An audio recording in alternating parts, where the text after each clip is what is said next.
پہلے ہم نیک عورت کے فضائل پڑھ رہے تھے کہ نیک عورت کے کیا فضائل ہیں. تو میں نے اس کے آپ کو 2 پوائنٹ ہی بتلائی تھی کہ ایک نیک عورت 70 اولیاء سے بہتر ہے, اور اس کی تفسیر میں نے آپ لوگوں کو تفصیل سے بتلائی تھی, ہے نا, اس پوائنٹ کو. اور ایک بد اعمال عورت 1000 بد اعمال مرد سے بدتر ہے نا. اب آگے ہم پڑھیں گے کہ ایک حاملہ عورت کی 2 رکعت نماز غیر حاملہ عورت کی 80 رکعت نماز سے بہتر ہے. ایک وہ عورت جو حمل کی حالت میں اور عبادت کر رہی ہے, نماز پڑھ رہی ہے 2 رکعت, اور ایک وہ عورت جو بغیر حمل کے اور 2 رکعت پڑھ رہی ہے. تو کہا کہ وہ حاملہ عورت نے جو 2 رکعت نماز پڑھی ہے نا, اور جو غیر حاملہ عورت 80 رکعت پڑھے, اس سے بہتر اس کی 2 رکعت ہے. کیوں؟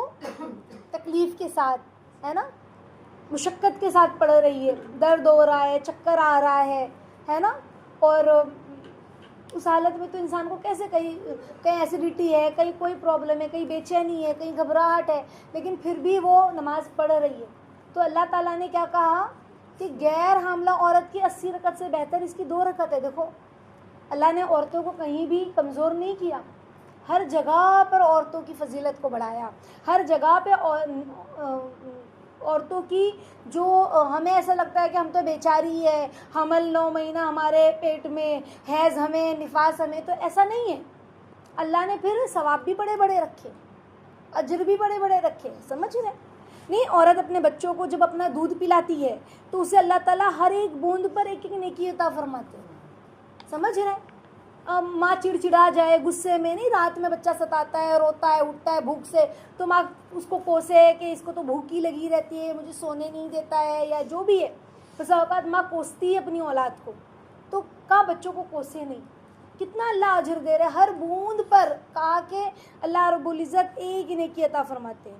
پھر یہی نہیں بلکہ نیک عورت جو ہوتی ہے, نیک عورت ہے نا, اللہ سے ڈرنے والی مسلمان, تو کہا کہ جب شوہر گھر پر پریشان آئے اور اس کی بیوی اس کو مرحبا کہہ کے تسلی دے, مسکراتے ہوئے, سمجھ رہے, اور مسکراتے ہوئے مرحبا کہے, اپنے شوہر کو سلام کرے, اس کے ہاتھ میں اگر کوئی سامان ہے, کوئی ٹفن, جیسے شوہر لے کے جاتے ہیں, کام پر جا رہے ہیں, ٹفن ہے یا کوئی سامان لے کر آئے تو فوراً ان کے ہاتھ سے ہم نے لے لیا, مسکراتے ہوئے سلام کیا, سمجھ رہے.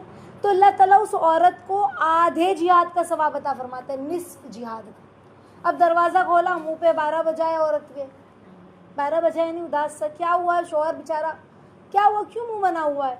تو بیوی کہہ کہ بہت تکلیف ہے, تمہاری ساس نے یوں کہہ دیا, نند نے یوں کہہ دیا, بہن, تمہاری بہن نے اس سے جھگڑا ہوا ہے نا, میرے بچوں کا یہ معاملہ. تو ایسا نہ ہو. ایک مرتبہ میں آپ کو ایک واقعہ سناتی ہوں. حضرت طلحہ رضی اللہ تعالیٰ عنہ غالباً, تو جب وہ لوٹے, یا ابو طلحہ, میرے ذہن سے نام نکل گیا, وہ جہاد سے جب لوٹے تو ان کی بیوی, کئی مہینوں بعد, کئی دن بعد وہ آئے تھے نا اپنے گھر پر, تو ان کی بیوی نے ان کا ویلکم کیا محبت سے, ان کو کھلایا پلایا, ان کی ضروریات سے وہ فارغ جب ہو گئے, جب آرام ملا, تھوڑا لٹایا, تھوڑا وہ سوئے, تھوڑا اچھا لگا انہیں, تو پھر اب کہنے لگی بیوی اپنے شوہر سے کہ ایک بات کہوں, دیکھو ہر چیز اللہ کی امانت ہے, اگر اللہ اپنی امانت لے لیں, ہم سب اللہ کے ہیں, تو ہمیں اللہ پر راضی رہنا چاہیے. تو شوہر نے کہا بالکل راضی رہنا چاہیے. پھر بتایا کہ کمرے میں بیٹے کا انتقال ہو گیا, ہمارے بچے کا انتقال ہو گیا ہے. یعنی کتنی کیسی عورت کی سوچیں کہ شوہر آیا اچانک سے, نہ کھایا نہ پیا, اتنے لمبے سفر سے آیا ہے, میں اس کو فوراً جھٹکا دے دوں. حالانکہ ماں کو نہیں غم ہوتا ہے, کتنے غم اور نڈھال اور تکلیف میں ہوتی ہے, ماں کو تو زیادہ غم ہوتا ہے, لیکن شوہر کا کیا حق ادا کیا, سمجھ رہے. اور یہاں پر معاملہ یہ ہے کہ بیوی کا منہ بنا ہوا ہے, کیا ہوا, تو آپ لیٹ آئے تو کیا ہوا, تو آپ نے وعدہ کیا تھا مجھے گھمانے لے جائیں گے, مجھے یہاں لے جائیں گے, باہر کا کھانا کھلائیں گے, منہ اترا ہوا ہے. پتہ نہیں شوہر باہر سے کس تکلیف میں آیا ہے, کیا مسئلہ ہے, کیا نہیں مسئلہ ہے, کیوں لیٹ آیا ہے, ٹرینیں نہیں لیٹ ملی, بیٹھ کے خوار ہوا, تھکا پسینے میں, اور ہم اپنے شکوے لے کے منہ بنا کر دروازہ کھول رہے ہیں. کتنی بری بات ہے. تو مسکراتے ہوئے سلام جب بیوی کرتی ہے اپنے شوہر کو کہ مرحبا مرحبا آئیے, پھر پانی پلاتی ہے, پوچھتی ہے کیسا گزرا آپ کا دن, سمجھ رہے, تو شوہر کو بڑا اچھا لگتا ہے. تو کہا کہ ایسی عورت کو آدھے جہاد کا ثواب ہے, نصف جہاد کا, ہے نا. اور جو عورت اپنے بچے کی رونے کی وجہ سے رات بھر نہیں سو سکتی, بسا اوقات دیکھیں جو چھوٹے بچے ہوتے ہیں نا, ستاتے اکثر بہت ہے, اور اکثر بیمار وغیرہ ہوتے تو پوری پوری رات وہ جگاتے ہیں، روتے ہیں، ستاتے. بچے نا ان کو سمجھ میں نہیں آتا ہے کہ کیسے وہ اپنا درد بتائے، تو وہ روتے ہی رہتے ہیں. سردی ہے، زکام ہے، بخار ہے، کوئی ٹیکا وغیرہ لگاتے ہیں بچے کو، تب بھی بچہ پوری رات بخار میں ہوتا ہے، روتا ہے. تو کہا کہ اگر ماں نہ سو سکے پوری رات تو آپ سوچیں اللہ رب العزت نے اس کو 20 غلاموں کو آزاد کرنے کا ثواب دیا. 20 غلام. اب آپ لوگوں کو پتا ہے ایک غلام آزاد کرنے کا بہت بڑا ثواب. میں نے آپ کو بتایا نا پہلے غلام خریدے بیچے جاتے تھے، اور جس نے غلام آزاد کر دیا تو ہو اس کو تو بڑا اجر ہے. اب سوچے 20 غلام جلدی کسی کے پاس ہوتے بھی ہوں گے. اب 20 غلام آزاد کرنے کا ثواب. ایک رات ماں بچے کی وجہ سے جاگی ہے، اس کو کوسی نہیں، بد دعائیں نہیں دی، چڑچڑ نہیں کی، بلکہ بچے کا خیال رکھی، تو ماں کو اتنا بڑا ثواب. اتنا اللہ نے دیا ہے. مردوں کو یہ ثواب ہے جو اللہ نے عورتوں کو دیا.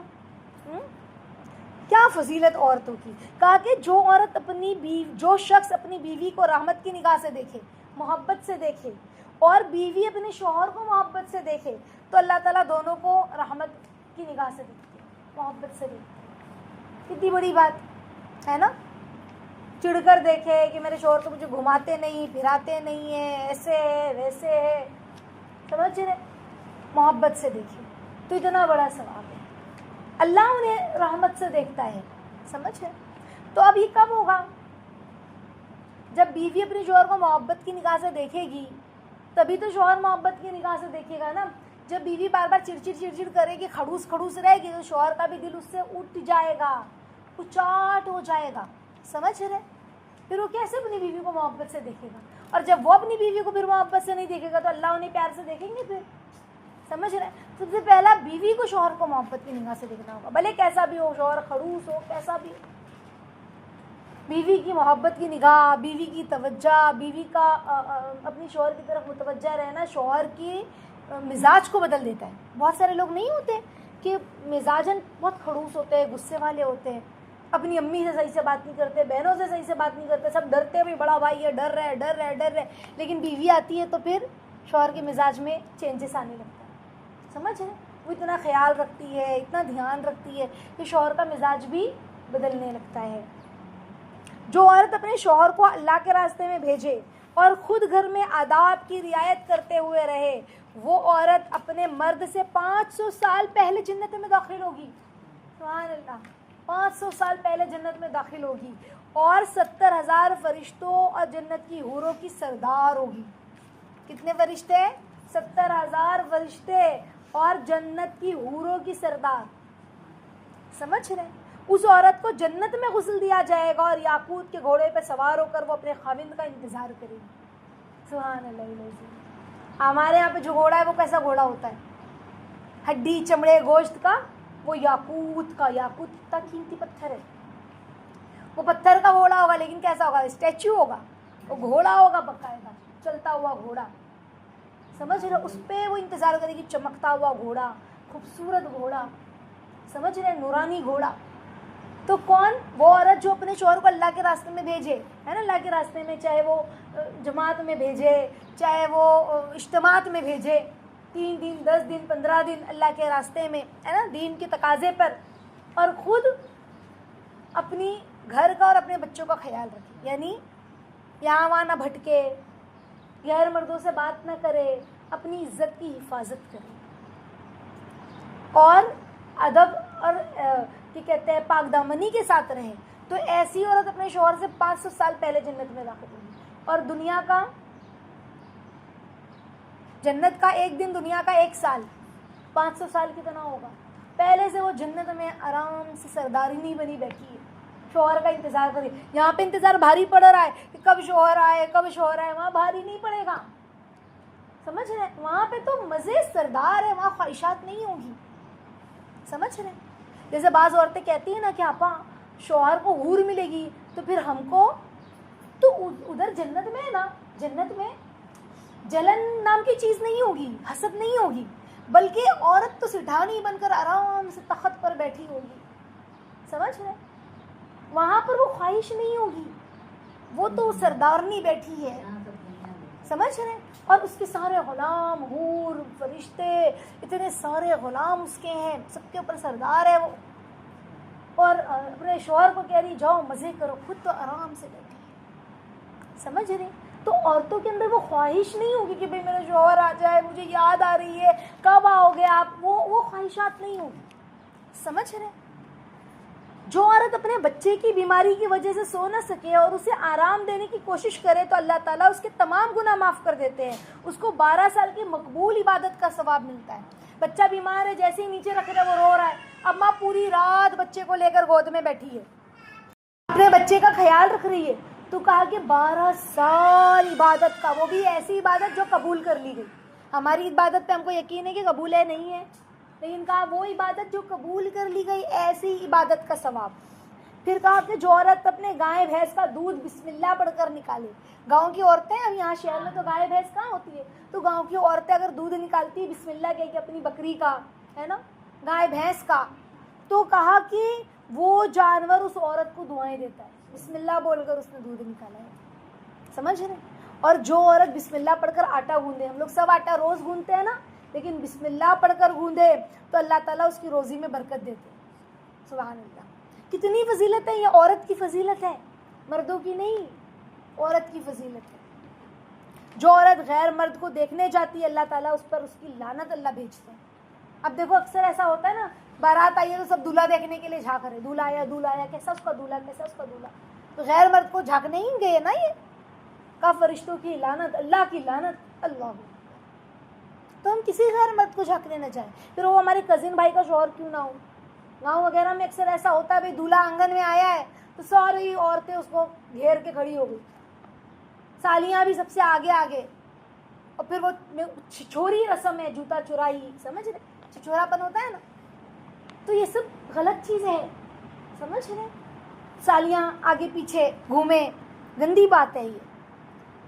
تو کہا کہ اللہ کی لعنت، اللہ اس کے فرشتے لعنت بھیجتے ہیں جو غیر مرد کو دیکھنے جاتی ہے. اور جو عورت ذکر کرتے، اچھا بسا اوقات ایسا ہوتا ہے، 2 سہیلیاں دیکھ فلاں لڑکا کتنا خوبصورت ہے، کھڑکی میں سے جھانک کے دیکھ رہی ہے، پھر بھی گناہ. دیکھ اس کا بھائی کتنا اچھا لگ رہا ہے، گناہ.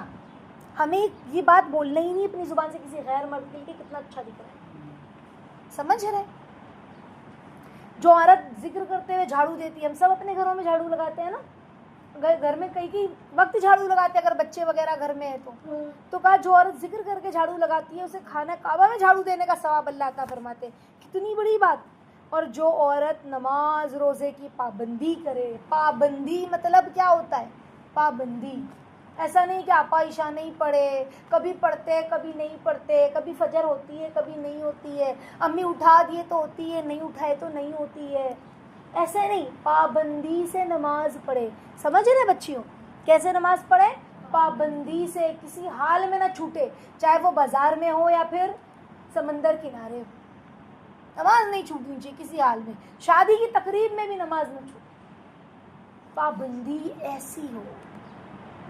ہمیں وقت ملا ہم نے پڑھ لیا، یہ پابندی نہیں ہوتی ہے. ہر حال میں نماز پڑھے، ہر حال میں. بخار ہے تب بھی پڑھے، یہ نہیں کہ بخار بہت تیز ہے، اٹھا نہیں جا رہا ہے، دکھ رہا ہے، بیٹھ کے پڑھو، کھڑے نہیں ہو پا رہے. پڑھنا تو ہے. سر دکھ رہا ہے تب بھی پڑھو. نماز کے بغیر چارہ نہیں ہے. آپ سوچو، بخار میں نماز معاف ہے، سر درد میں نماز معاف ہے، پیر درد میں نماز معاف ہے، کسی قیمت پر معاف نہیں. سمجھ رہے ہیں؟ کسی قیمت پر نماز معاف نہیں ہے. اتنی نماز کا جو ہے نا حکم اتنا زیادہ ہے. تو کہا کہ وہ عورت جو پابندی سے نماز پڑھے، پاک دامن رہے، اپنے شوہر کی تابع داری کرے، اپنے شوہر کی فرما برداری کرے، اس کی بات کو مانے، تو اس کو اختیار ہے جس دروازے سے چاہے جنت میں داخل ہو جائے. مشکات شریف کی حدیث ہے. ایسی عورت جس دروازے سے چاہے جنت میں داخل ہو جائے. اللہ اکبر، کتنی بڑی بات ہے. تو اللہ تعالیٰ ہم سب کو عمل کرنے کی توفیق عطا فرمائے. آمین یا رب العالمین. انشاءاللہ اگلے ہفتے ہم لوگ اور بھی پوائنٹس پڑھیں گے، نیک عورت کو اللہ تعالیٰ نے اور کیا کیا دیا ہے. ٹھیک ہے انشاءاللہ. اللہ تعالیٰ ہمیں قبول فرمائے. آمین یا رب العالمین.